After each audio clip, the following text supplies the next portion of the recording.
তুমি কি কখনো ভেবেছ কেন কিছু ছেলে একটা মেয়ের মাথায় বেশি দিন থেকে যায়, যদিও তারা চলে গেছে, আর কিছু ছেলেকে পরের দিনই সবাই ভুলে যায়? সেটা দেখতে সুন্দর হওয়া বা টাকার কারণে না, এটা হলো কেমিস্ট্রি, মানে ইমোশনাল কেমিস্ট্রি। যখন একজন ছেলে সঠিক মিশ্রণ তৈরি করে কৌতূহল আর আরামের, তখন মেয়ের মস্তিষ্ক বন্ডিং হরমোন ছাড়ে, যেগুলো তাকে নিজে থেকে টেনে নিয়ে আসে। মাকাবুলি বলেছিল, ক্ষমতা থাকে তাদের কাছে যারা মানুষের প্রকৃতি বোঝে, আর এটি হলো মানুষের প্রকৃতি, ইচ্ছার বায়োলজি। আজ আমি তোমাকে দেখাবো কিভাবে এটার ব্যবহার করতে হয়। সত্যিকারের আকর্ষণ তৈরি করার জন্য কিছু অন্তর্দৃষ্টি যা টিকে থাকে। এটা কোনো চালাকি করার ব্যাপার না, এটা সচেতন থাকার ব্যাপার। কারণ যখন তুমি বুঝতে পারো কিভাবে ওকে নিরাপদ, দেখা হওয়া আর একটু কৌতূহলী লাগতে পারে, তখন তুমি মনোযোগের পিছনে ছুটো না, বরং সহজেই সেটা ধরে রাখতে পারো। জৈবিক ভিত্তি। চলো, আসলেই কি ঘটে মানুষের মস্তিষ্কের ভেতরে যখন দুজন মানুষ একে অপরের সঙ্গে যুক্ত হতে শুরু করে, সেটা নিয়ে কথা বলি। আকর্ষণ শুধু আমরা কি দেখি বা বলি তার উপর নির্ভর করে না, এটা আমাদের শরীরের রাসায়নিক অনুভূতির উপরও নির্ভর করে। আমাদের মস্তিষ্ক সবসময় ছোট ছোট বার্তা পাঠায়, যেগুলোকে হরমোন আর নিউরোট্রান্সমিটার বলা হয়, যেগুলো আমাদের চিন্তা, আচরণ আর আবেগ গড়ে তোলে। যখন কোনো নারী মানসিকভাবে নিরাপদ বোধ করে, যখন সে কোনো পুরুষের কাছ থেকে শান্তি, আত্মবিশ্বাস আর স্নেহ অনুভব করে, তখন তার মস্তিষ্ক একটা রাসায়নিক পদার্থ ছাড়ে, যাকে অক্সিটোসিন বলা হয়। বিজ্ঞানীরা একে বন্ডিং হরমোন বলে ডাকে, কারণ এটা মানুষের মধ্যে বিশ্বাস আর আরাম তৈরি করে। মায়ের বাচ্চাকে জড়িয়ে ধরার সময় বা দুই ঘনিষ্ঠ বন্ধুর আলিঙ্গনের সময়ও একই হরমোন মুক্তি পায়। অক্সিটোসিন নার্ভ সিস্টেমকে বলে, তুমি এখানে আরাম করো, এখন তুমি নিরাপদে আছো। যদি তুমি একটু রহস্য, চমক বা চ্যালেঞ্জ যোগাও, এমন কিছু যাওয়ার উত্তেজনা একটু বাড়ায়, তখন ওর মস্তিষ্ক থেকে ডোপামিন নিঃসৃত হয়। ডোপামিন হলো আনন্দ আর প্রত্যাশার রাসায়নিক। যখন আমরা কিছু পুরস্কৃত বা নতুন আশা করি, তখন এটা সক্রিয় হয়। প্রতিবারও তোমার সাথে হাসে, ভাবতে থাকে তুমি পরের বার কি বলবে, বা তোমার এনার্জির কথা মনে করে, তখন ডোপামিন নিঃসৃত হয়। সেটাই সেই স্ফুলিঙ্গ যা ওকে তোমাকে নিয়ে ভাবতে বাধ্য করে যখন তুমি তার কাছে নেই। যখন অক্সিটোসিন, নিরাপত্তার, ডোপামিন, উত্তেজনা একসাথে থাকে, তখন যখন এগুলো মিশে যায়, তখন একটা শক্তিশালী আবেগের চক্র তৈরি হয়। মস্তিষ্ক আরামকে আকাঙ্ক্ষার সঙ্গে যুক্ত করতে শুরু করে, শান্তিকে আনন্দের সঙ্গে, আর পরিচিতিকে উত্তেজনার সঙ্গে। এটাই দীর্ঘমেয়াদী বন্ধনের রেসিপি। অনেকেই যাকে কেমিস্ট্রি বলে, এটা জাদু না, এটা নিউরোবায়োলজি। পুরুষদের জন্য কেমিস্ট্রি একটু আলাদা, কিন্তু প্রক্রিয়াটা প্রায় একই রকম। যখন একজন পুরুষ কাউকে সম্মানিত, সফল বা সুরক্ষিত মনে করে, তখন তার শরীর টেস্টোস্টেরন আর ভ্যাসোপ্রেসিন নিঃসরণ করে। টেস্টোস্টেরন চালিকা শক্তি আর আত্মবিশ্বাস দেয়। এটাই যা তোমাকে কাজ করতে, কিছু অর্জন করতে আর নেতৃত্ব দিতে উৎসাহ দেয়। অন্যদিকে ভ্যাসোপ্রেসিন আনুগত্য আর প্রতিশ্রুতির সঙ্গে জড়িত। গবেষণায় দেখা গেছে এটা পুরুষের মধ্যেকার রক্ষা করার ইচ্ছা আর ঘনিষ্ঠ সম্পর্ক বজায় রাখার প্রবণতা বাড়ায়। তাই যখন একজন পুরুষ অনুভব করে তার শক্তি আর চেষ্টা কারো কাছে গুরুত্বপূর্ণ, তখন তার মস্তিষ্ক তাকে এই রাসায়নিক দিয়ে পুরস্কৃত করে, যা আকর্ষণ আর সম্পর্ককে আরও মজবুত করে। এর মানে হলো যে প্রবণাময় আসক্তি আমরা কারো প্রতি অনুভব করি, সেটা শুধু প্রেম বা রহস্য নয়, এটা আমাদের শরীরের একটা বায়োলজিক্যাল সিস্টেম যা সম্পর্কর বিকাশকে পুরস্কৃত করে। যখন মহিলা নিরাপদ আর উত্তেজিত বোধ করে, তার মস্তিষ্ক ওই অনুভূতিটা আবার পেতে চায়। আর পুরুষ যখন সম্মানিত আর উদ্দেশ্যপূর্ণ অনুভব করে, তার মস্তিষ্ক ঠিক তাই করে। এই রাসায়নিক প্রক্রিয়াটা বুঝলে সব কিছু বদলে যায়। এটা তোমাকে গভীরভাবে সংযোগ করতে সাহায্য করে, ভান না করে বা অভিনয় না করে, বরং বুঝতে শেখায় অনুভূতিগুলো আসলে কিভাবে কাজ করে। তুমি নিজের ঘণ্টা, গতি আর এনার্জির প্রতি বেশি সচেতন হয়ে ওঠো। আকর্ষণকে আর একটা অনুমানের খেলা হিসেবে না দেখে সেটা একটা ভাষা হিসেবে দেখো, যা তোমার বায়োলজি আগেই জানে। তোমাকে শুধু শিখতে হবে কিভাবে মনোযোগ দিয়ে শুনতে হয়। এই জন্যই আসল সম্পর্ক থাকে বেশি দিন, শুধু বাইরের আকর্ষণ নয়। দেখায় হয়তো মনোযোগ আকর্ষণ করে, কিন্তু আসল কেমিস্ট্রি, ডোপামিন, অক্সিটোসিন, টেস্টোস্টেরন আর ভাসোপ্রেসিনের মিশ্রণই দুইজনের মনের মধ্যে সম্পর্ক ধরে রাখে, কথোপকথন শেষ হলেও। যখন তুমি এই সহজ সত্যটা বুঝবে, তখন তুমি পেছনে ছুটতে থামাবে আর স্বাভাবিক বুদ্ধিমত্তার সঙ্গে আর সহজে সংযোগ করতে শুরু করবে। মাকিয়াভেলিয়ার নীতি।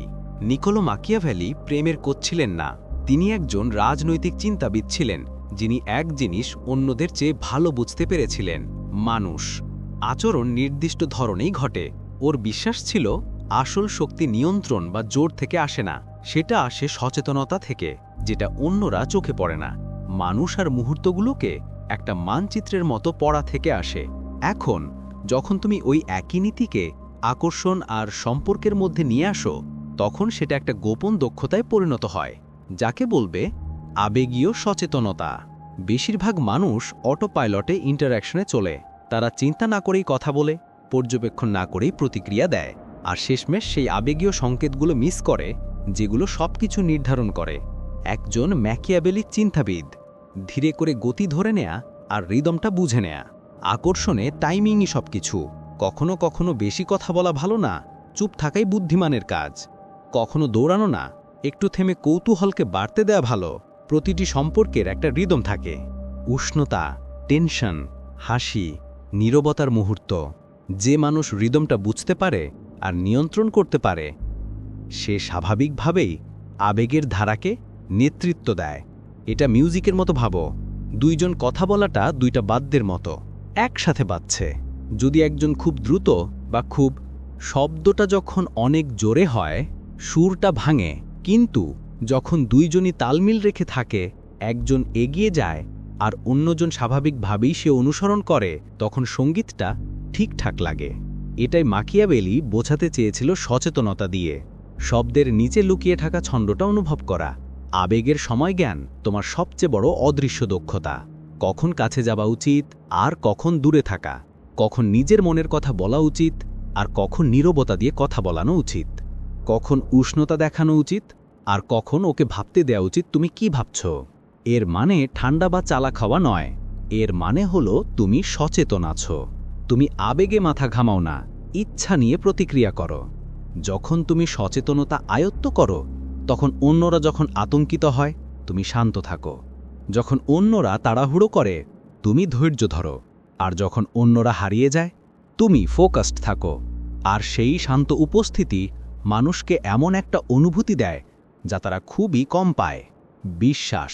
কারণ তোমার স্থিরতা তাদের বলে, এই মানুষটা আমাকে স্পষ্টভাবেই দেখে, কিন্তু আমাকে নিয়ন্ত্রণ করার চেষ্টা করে না। এটাই হলো আবেগীয় নেতৃত্ব, এমন নেতৃত্ব যা মানুষকে স্বাভাবিকভাবেই তোমার শক্তির দিকে আকৃষ্ট করে, তোমার কিছু না করেও। জোর করে কিছু করো না। মাকিয়াভেলি বলতো, একজন লেটা সব ঝড়ের সাথে লড়াই করে না, সে শেখে ঝড়ের দিকটা বুঝতে। সম্পর্কগুলোতে আবেগের দিকটা পড়তে পারা মানে বুঝতে পারা কখন সম্পর্ক গড়ে উঠছে আর কখন টেনশন বেশি, কখন সান্ত্বনা দিতে হবে আর কখন চ্যালেঞ্জ করতে হবে। বেশিরভাগ ঝগড়া, ভুল বোঝাবুঝি আর সম্পর্ক ভাঙার কারণ হলো মানুষ এই আবেগের প্যাটার্নগুলোকে অবজ্ঞা করে। সচেতনতা তোমাকে এক ধরনের চুপচাপ শক্তি দেয়। এটা কোনো ছলনা নয়, এটা বোঝাপড়ার ব্যাপার। এটা সাধারণ কথোপকথনকে প্রভাবে পরিণত করে আর সাধারণ উপস্থিতিকেই শক্তিতে রূপান্তরিত করে। প্রভাব, কারণ যখন তুমি শুধু নিজের না ওরও আবেগের ছন্দটা অনুভব করতে পারো, তখন পরের কি করতে হবে তা অনুমান করার দরকার পড়ে না, কারণ তুমি আগেই জানো। এটাই মাকিয়াভেলির পথ। ক্ষমতা আসে ধারণা দিয়ে, নেতৃত্ব আসে সচেতনতা দিয়ে, আর যোগাযোগ আসে ছন্দের মাধ্যমে। স্থিরতা আর অনিশ্চয়তার মিশ্রণই আকর্ষণ। মানুষের আকর্ষণ গড়ে ওঠে এক অদ্ভুত বিপরীতমুখী মিশ্রণের উপর। আরাম আর কৌতূহল। খুব বেশি আরাম নিরাপদ মনে হলেও একঘেয়ে, খুব বেশি চমক উত্তেজনাপূর্ণ কিন্তু নিরাপদ নয়। আসল রসায়ন ঠিক এখানেই ঘটে, মধ্যখানে, যেখানে স্থিরতা আর অনিশ্চয়তার মিলন ঘটে। জীববিজ্ঞানীরা একে বলে কুলেজ এফেক্ট।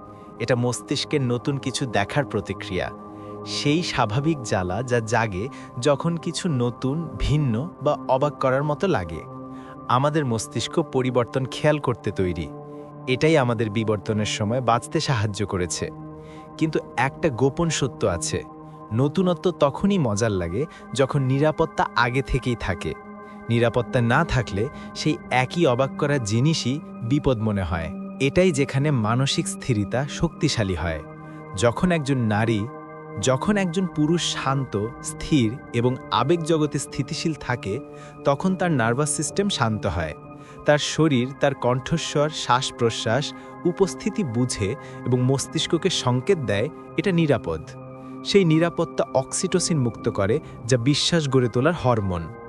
এখন এই নিরাপত্তার ভিত্তি থাকা অবস্থায় একটু অপ্রত্যাশিত কিছু দ্বিতীয় রাসায়নিক ডোপামাইনকে জাগিয়ে তোলে।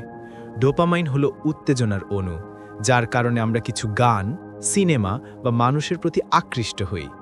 প্রতিবার যখন সে হঠাৎ একটা নতুন সুর তোমার কণ্ঠে, এক ঝটপট ভাবনা, একটু আলাদা একটা এনার্জি, তার মস্তিষ্ক ডোপামাইন ছাড়ে, যেটা সরাসরি কৌতূহলের অনুভূতিটাকে তোমার সাথে জুড়ে দেয়। তো বাস্তবের মানে কি? মানে রোবটের মতো হয়েও না, আবার একদম বিশৃঙ্খল হয়েও না। তোমার মূল্যবোধে বিশ্বাসযোগ্য থেকো, কিন্তু তোমার প্রকাশে অপ্রত্যাশিত হও। ওকে জানিয়ে দাও তুমি যে নির্ভরযোগ্য, কিন্তু তোমার সাথে জীবনটা মজাদার রাখো। হয় তুমি একটা শান্ত ডেট প্ল্যান করো, তারপর হঠাৎ ভিন্ন কিছু ট্রাই করার জন্য রাস্তাটা ঘুরিয়ে নাও। হয়তো কখনো কম মেসেজ করো, তারপর হঠাৎ হাজির হয়ে যাও। যখন সে একদম ভাবতেই পারে না, তখনই তুমি সত্যিকারের উপস্থিতি দেখাও। ছোট ছোট পজিটিভ সারপ্রাইজগুলো মস্তিষ্কের আনন্দের সিস্টেমকে খাওয়ায় আর আকর্ষণ ধরে রাখে। সাইকোলজিস্টরা এটাকে বলে সিকিউর এক্সাইটমেন্ট। এটা দীর্ঘমেয়াদী সম্পর্কের জন্য দরকার, যাতে ভালোবাসার আগুন জ্বলে থাকে। মানুষটা মানসিকভাবে সুরক্ষিত বোধ করে, কিন্তু মনের জগতে উত্তেজনা থাকে। ফলে সে মনোযোগ ধরে রাখে, ড্রামার জন্য নয়, বরং কারণ সে কখনো জানতে পারে না তোমার এনার্জি কোন রূপের মুখোমুখি হবে, শান্ত, খেলাধুলা নাকি গভীর। যখন একজন পুরুষ দুইটাই আয়ত্ত করে ফেলতে পারে, স্থিতিশীলতা আর অপ্রত্যাশিততা মিলিয়ে ও ম্যাগনেটের মতো আকর্ষণীয় হয়ে ওঠে। তার স্থিতিশীলতা ওর মনকে শান্তি দেয়, তার অপ্রত্যাশিততা ওর হৃদয়ে উত্তেজনা জাগায়। ওর মন সব সময় চলমান থাকে, ওর অনুভূতিগুলো সক্রিয় থাকে, আর তাদের সম্পর্ক নিজেই বারবার নতুন রূপ নেয়। এটা কোনো খেলা নয়, এটা বুঝার ব্যাপার যে প্রকৃতি কিভাবে মনের ভারসাম্য চায়। নিরাপত্তা থাকলে কিন্তু নতুন কিছু না থাকলে সব রুটিন হয়ে যায়। নতুনত্ব থাকলে কিন্তু নিরাপত্তা না থাকলে সব বিশৃঙ্খল হয়ে যায়। কিন্তু যখন তুমি উভয়ে দাও, নিরাপত্তা আর উত্তেজনা, তখন তুমি সেই মানুষ হয়ে ওঠো যার উপর সে গভীরভাবে বিশ্বাস করতে পারে আর ভাবতে পারে। অবিরাম ভাবাই চলাটা ম্যানিপুলেশন না, সেটা বিজ্ঞান আর সচেতনতা। আর যখন তুমি দুটোই বুদ্ধিমানের মতো ব্যবহার করো, তখন আর আকর্ষণ অস্থায়ী থাকে না, বরং চিরস্থায়ী হয়ে ওঠে। উপস্থিতি আর কণ্ঠস্বরের ভূমিকা। তোমার কণ্ঠস্বর আর উপস্থিতি তোমার কথার আগে অনেক কিছু বলবে। আসলে গবেষণায় দেখা গেছে, মানুষের যোগাযোগের বেশিরভাগ অংশই অশব্দবাহী। কণ্ঠস্বরের স্বর, গতি, চোখের যোগাযোগ আর ভঙ্গি প্রায়শই বাক্যের চেয়ে বেশি কথা বলে। সাসেক্স বিশ্ববিদ্যালয়ের এক গবেষণা দল আবিষ্কার করেছে যে মেয়েরা সাধারণত গাঢ়, ধীর স্বরকে বেশি বিশ্বাসযোগ্য, আত্মবিশ্বাসী আর মানসিকভাবে স্থির মনে করে।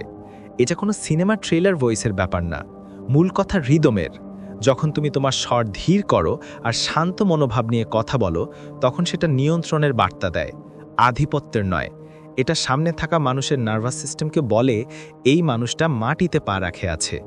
উপস্থিতিও একই কাজ করে। এটা নয় চেঁচামেচি বা চোখ ধাঁধানো কিছু। উপস্থিতি হলো নীরব শক্তি।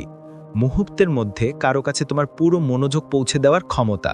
যখন তুমি তাকাও, সোজাসুজি কারোর দিকে চোখ রেখে পুরো মন দিয়ে শোনো আর মাঝে মাঝে থেমে যাওয়ার সুযোগ দাও, তখন তোমার এনার্জি শান্ত হয়।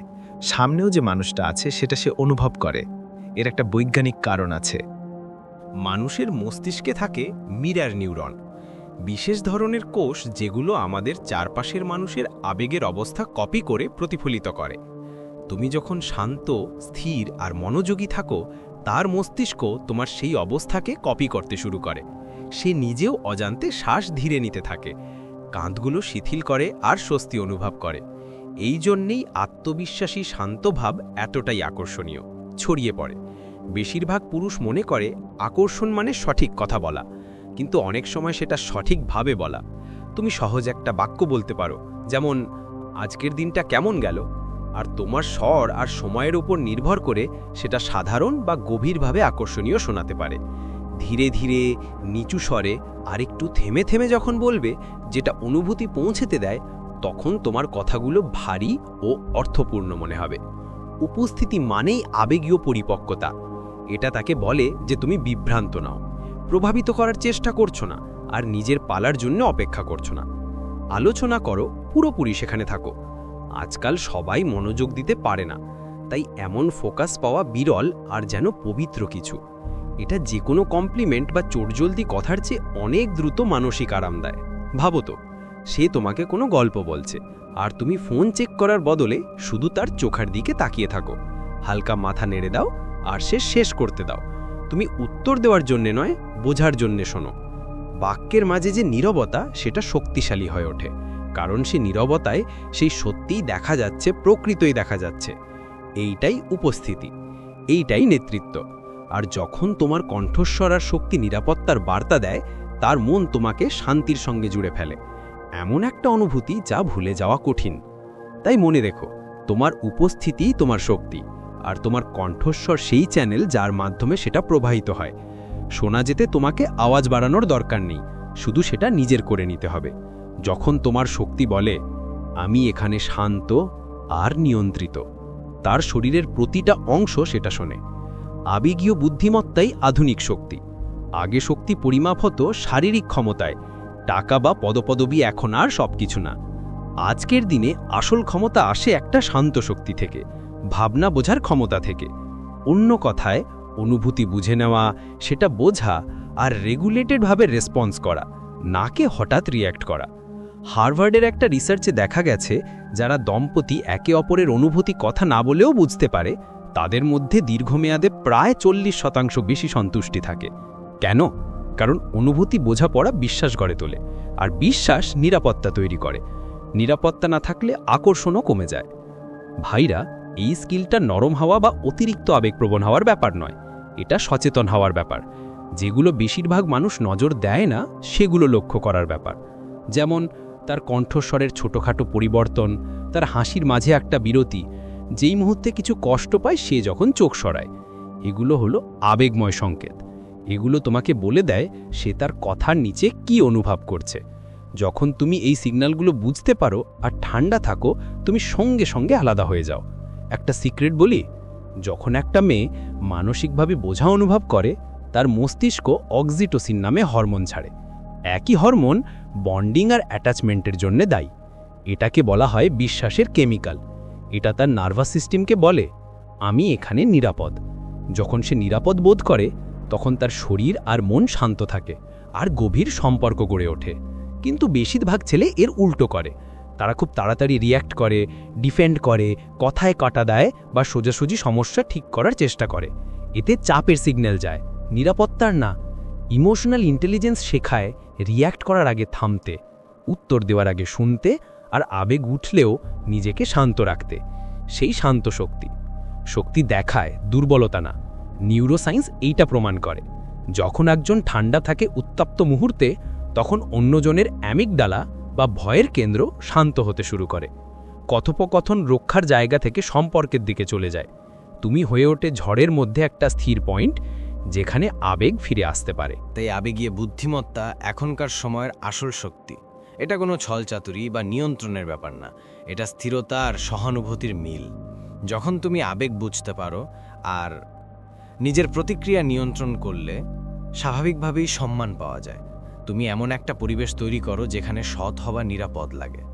আর এখানেই মজার কথা, যত বেশি তোমার আবেগ নিয়ন্ত্রণ শক্ত হয়, তত বেশি অন্যরা তোমার পাশে আবেগিকভাবে মুক্ত বোধ করে। মানুষ খুলে কথা বলে, আরাম পায় এবং বিশ্বাস করে, কারণ তারা জানে তুমি বিচার করবে না বা হঠাৎ রেগে যাবে না। সেই বিশ্বাসের উপর সম্পর্ক টিকে থাকে, দল ভালোভাবে কাজ করে আর আকর্ষণ বাড়ে। তাই মনে রেখো, এই গোলমালপূর্ণ জগতে শান্ত মনোযোগী মানুষই নেতৃত্ব দেয়। ক্ষমতা সবসময় জোরে চেঁচামেচি করে না, কখনো কখনো সেটা শান্তি।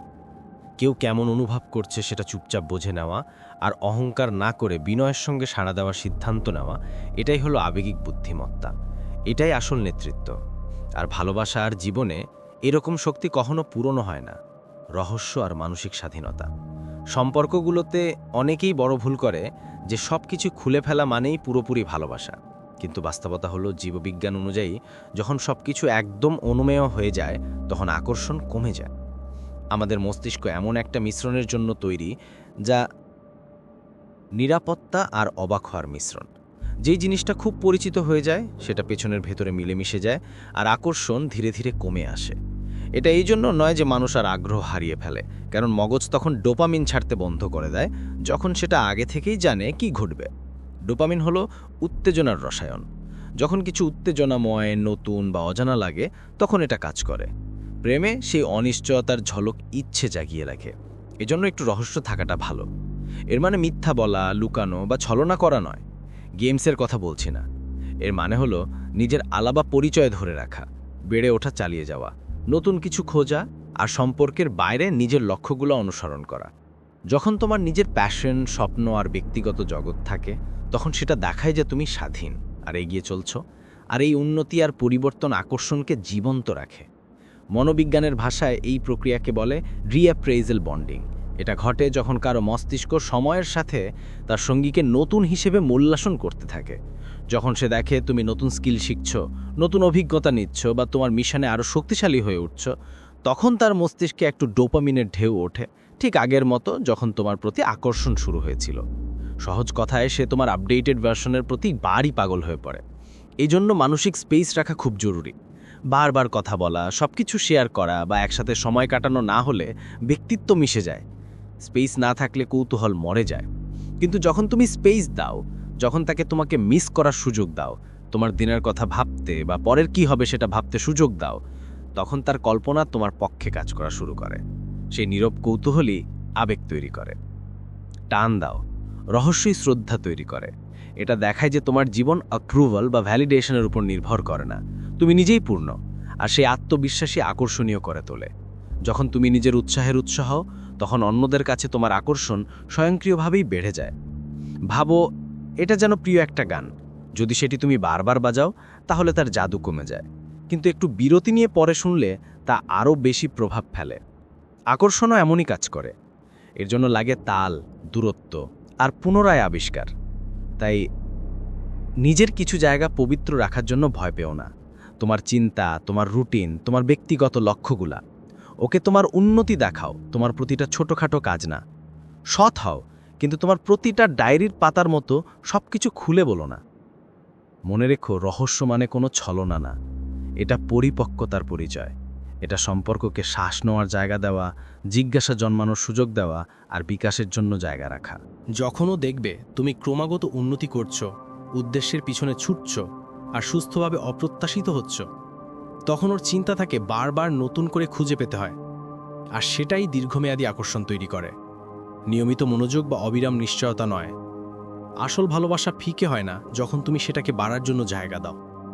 এটা আরও গভীর হয়, কারণ তোমাদের গল্প কখনো পুরোপুরি শেষ হয় না, এক এক করে এক পাতা খুলতেই থাকে। চাহিদার সমতা। একজন পুরুষ আর একজন নারীর মধ্যে যে কোনো শক্তিশালী সম্পর্কের ভিত্তি একটা সহজ সত্যের উপর দাঁড়িয়ে থাকে। দুজনেরই কিছুটা আলাদা, কিন্তু সমান গুরুত্বের কিছু চাওয়া থাকে। পুরুষরা ভালোবাসা অনুভব করতে সম্মান চায়, নারী অনুভূতিমূলক চায় নিরাপদ বোধ করার জন্য। সম্পর্ক দরকার, এটা অহংকার বা দুর্বলতার ব্যাপার না, এটা জীববিজ্ঞানের কথা। হাজার হাজার বছর ধরে মানুষের মস্তিষ্ক টিকে থাকার জন্য সহযোগিতার উপর ভিত্তি করে বিকশিত হয়েছে। পুরুষরা প্রায়ই যত্ন দেখায়, রক্ষা করে, সাহায্য করে বা নেতৃত্ব দিয়ে, আর নারীরা ভালোবাসা দেখায়, লালন পালন করে, বোঝাপড়া করে এবং সম্পর্ক গড়ে তোলে। এই স্বভাবগুলো আজও আমাদের মধ্যে আছে, যা আকর্ষণ আর স্নেহের প্রবাহকে গড়ে তোলে। যখন একজন পুরুষ সম্মান বোধ করে, তার ভাবনা মূল্যায়িত হয়, তার চেষ্টা প্রশংসিত হয় আর তার কাজ স্বীকৃত হয়, তখন তার মস্তিষ্ক ছেড়ে দেয় ডোপামিন আর টেস্টোস্টেরন। এই রাসায়নিকগুলো তার উদ্দীপনা আর আত্মবিশ্বাস যোগায়। তখন সে নিজেকে জীবন্ত, দরকারি আর শক্তিশালী মনে করে। ওই মুহূর্তে তার জন্য সম্মান আর ভালোবাসা একসাথে জড়িয়ে যায়। এটা তার শরীরের ভাষায় বলার মতো, আমি গুরুত্বপূর্ণ। আর একটা মেয়ের জন্য আবেগময় সংযোগ একই কাজ করে। যখন সে শোনা হয়, বোঝা যায় আর আবেগমতভাবে নিরাপদ বোধ করে, তখন তার মস্তিষ্ক অক্সিটোসিন হরমোন মুক্তি দেয়, যা বিশ্বাস আর বন্ধন আরও গাঢ় করে। অক্সিটোসিন তার নার্ভ সিস্টেমকে বলে তুমি সুরক্ষিত, তুমি আরাম করতে পারো। আর ওই শান্ত অবস্থায় আশার, আকর্ষণের আর কামনার অনুভূতি স্বাভাবিকভাবেই আরও গাঢ় হয়। তাই যখন দুজনেরই সেই চাহিদা পূরণ হয়, যখন একজন পুরুষ সম্মান পায় আর একজন নারী মানসিকভাবে যুক্ত বোধ করে, তখন জীববিজ্ঞান দুজনকেই পুরস্কৃত করে। ওর কাছে থাকে একটা উদ্দেশ্যবোধ আর ওর কাছে শান্তি। ওই সাম্য থেকেই তৈরি হয় যাকে মনোবিজ্ঞানীরা বলে পজিটিভ ফিডব্যাক লুপ, একটা চলমান চক্র যেখানে মনোযোগ, পুরস্কার আর কামনা একে অপরকে বাড়িয়ে দেয়। দুজনেই দেয় যা অন্যজনের দরকার, আর দুজনেই সম্পূর্ণতা অনুভব করে। এটাই হলো এক ধরনের স্বাস্থ্যকর মানসিক আসক্তির ছবি। ভয় বা নিয়ন্ত্রণ থেকে জন্ম নেওয়া পাগলামি নয়, বরং সম্পর্ক থেকে জন্মানো সংযোগ। সাম্যতা, দুজন মানুষ যারা একে অপরের শক্তিকে প্রতিদ্বন্দ্বিতা না করে, পরিপূরক করে। যদি মেকিয়াভেলি রাজনীতি নিয়ে সম্পর্ক নিয়ে পড়াশোনা করতেন, তাহলে তিনি এটাকে বলতেন মিউচুয়াল স্ট্র্যাটেজি। দুই শক্তি একে অপরের চারপাশে ঘুরতে চায়, ধাক্কা দিতে না। তিনি বিশ্বাস করতেন যে শক্তিগুলোর মধ্যে সমন্বয় দীর্ঘস্থায়ী প্রভাব তৈরি করে, আধিপত্য না। এখানেও একই কথা, যখন দুজনেই তাদের স্বাভাবিক ভূমিকা সম্মান আর সচেতনতার সঙ্গে পালন করে, আকর্ষণ হয়ে যায় স্বয়ংক্রিয়। আধুনিক ভুলটা হচ্ছে মনে করা যে পুরুষ আর মহিলা যেন বাধ্যতামূলক কোনো ভিন্ন আচরণ করেন। একেবারেই একই রকম মানে সমান নয়। সমতা মানে সেইমনেস নয়, বরং ভারসাম্য। একটা সম্পর্ক তখনই ভালো চলে যখন দুজনেই নিজেদের মতো করে মূল্যবান মনে করে। সম্মান থাকলেও যদি সংযোগ না থাকে তখন ঠান্ডা লাগে। সংযোগ থাকলেও সম্মান না থাকলে সম্পর্ক অস্থির হয়। একসাথে মিলিয়ে তারা ভালোবাসার পূর্ণচক্র গড়ে তোলে। তাই যদি তুমি এমন আকর্ষণ তৈরি করতে চাও যা টিকে থাকে, সিমেট্রি মনে রেখো। সম্মান দাও, নিয়ন্ত্রণ নয়।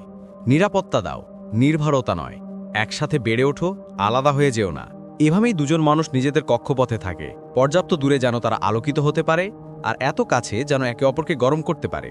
কারণ শেষ পর্যন্ত ভালোবাসায় ক্ষমতা মানে কে নেতৃত্ব দেয় বা কে অনুসরণ করে সেটা নয়। এটা হলো চাহিদার তাল মিলিয়ে বুঝে নিয়ে ইচ্ছেমতো তার পূরণের ব্যাপার। তো ম্যাকিয়েভিলিয়ান পদ্ধতি নিয়ন্ত্রণের ব্যাপার নয়, এটা হলো সিস্টেমগুলোকে বোঝার ব্যাপার। জীববিদ্যা, অনুভূতি আর আচরণ সবই প্যাটার্নের মাধ্যমে কাজ করে। যখন তুমি সেই প্যাটার্নগুলো শিখো, তখন অন্ধভাবে প্রতিক্রিয়া করা বন্ধ করে সচেতনভাবে প্রতিক্রিয়া শুরু করো। তুমি কেমন করে আকর্ষণ কাজ করে তা অনুমান করা বন্ধ করো, আর কেন তা হয় সেটা বুঝতে শুরু করো। ভাবো তো, তোমার শরীর আর মস্তিষ্ক সবসময় রাসায়নিক মাধ্যমে একে অন্যের সাথে কথা বলে। প্রতিটা অনুভূতি, প্রতিটা সংযোগের ঝলক, যে হৃৎস্পন্দন তুমি কারো কাছে পছন্দ করলে অনুভব করো, সবই একটা সিস্টেমের অংশ। এই সিস্টেমটা কিভাবে কাজ করে জানলে তুমি তাকে কন্ট্রোল করতে পারো, হারিয়ে যাওয়ার বদলে। স্থিরতা নিরাপত্তার সিগন্যাল দেয়। তুমি যখন শান্ত, ধারাবাহিক আর মাটির সাথে যুক্ত থাকো, তখন তোমার আশপাশের মানুষজন আরাম অনুভব করে। তারা তোমার এনার্জির উপর ভরসা করতে পারে। নতুনত্ব ডোপামিনকে জাগিয়ে তোলে। তুমি যখন নতুন এনার্জি, আইডিয়া আর অনুভূতি নিয়ে আসো, মস্তিষ্ক সজাগ হয়ে ওঠে। এটা এক ধরনের উত্তেজনা আর কৌতূহলের অনুভূতি। এমনই একটা ফিলিং যে বারবার আকর্ষণকে জীবন্ত রাখে, আর সহানুভূতি সেই সম্পর্ককে মজবুত করে। যখন তুমি বুঝতে পারো কেউ কেমন অনুভব করছে, তাদের ঠিক করতে নয়, শুধু তাদের অনুভবের সঙ্গে নিজেকে জড়িয়ে নিতে, তখন একটা এমন সম্পর্ক গড়ে ওঠে যা কোনোভাবেই নকল করা যায় না। এটাই বিজ্ঞানের মানবভিত্তিক। তাই আসল শক্তি অন্যদের নিয়ন্ত্রণ করার মধ্যে নয়, এটা নিজের উপর পারদর্শী হওয়ার মধ্যে। তুমি শিখো কিভাবে নিজের আবেগ, শক্তি আর সময়ের উপর নিয়ন্ত্রণ রাখতে হয়। আর যখন তুমি সেটা করতে পারো, তখন তুমি স্বাভাবিকভাবে আকর্ষণ তৈরি করো, কারণ মানুষ ঠিকঠাক সামঞ্জস্যে টানে। যদি এটা তোমাকে সম্পর্ক দেখতে নতুন একটা দৃষ্টিভঙ্গি দেয়, তাহলে লাইক দাও, সাবস্ক্রাইব করো, আর নিচে কমেন্ট করে বলো বায়োলজি ওভার গেমস।